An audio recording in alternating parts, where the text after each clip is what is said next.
I'm going to make a series of short videos to document the rebuilding of a motorbike of mine, new motorbike of mine, project for the winter 2021-2022. This is a bike I did a couple of years ago, 3 years ago. It's a Ducati Mark III.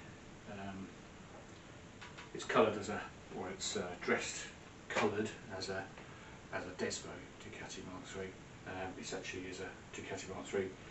I haven't put Desmo on the side panels, and I haven't put a Desmo end plate on the overhead cam. So you know, but I love the colour of these, and this particular one came out as a fantastic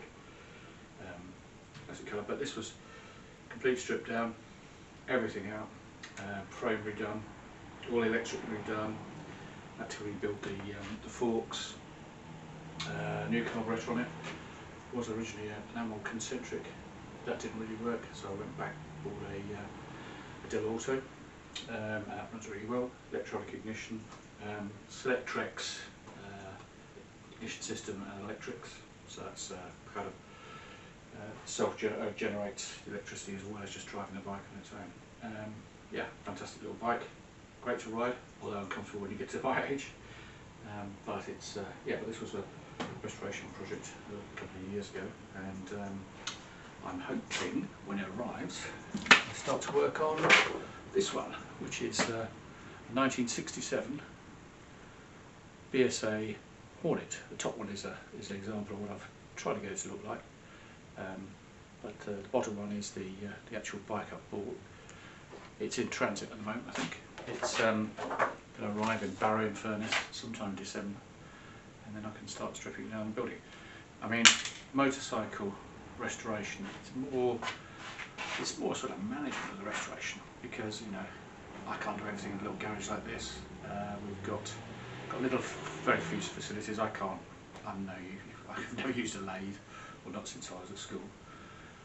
So things like rebuilding the engine will have to be done by somebody else off-site. But so, you know, restoration is just stewardship really, and it's you take the bike, you take it apart, you replace the bits that can't be replaced, you recover the bits that can, the seat, that sort of thing, you have it blasted, all the old paintwork blasted off, you get everything polished or cleaned as best you can, you get the carburetor stripped and done, and then you send it, well in my case I send the engine off, the gearbox, and I get that rebuilt. But what I want to do in documenting this is I want to make sure, I want to document all the cost of it, because the biggest part of the restoration of a bike, obviously, apart from the initial cost of the bike itself, is the cost of the different parts of restoration. So I'm going to, you know, nickel and dime, or penny and dime, or whatever it is, every aspect of the rebuild, so that it's a true document of how much it costs.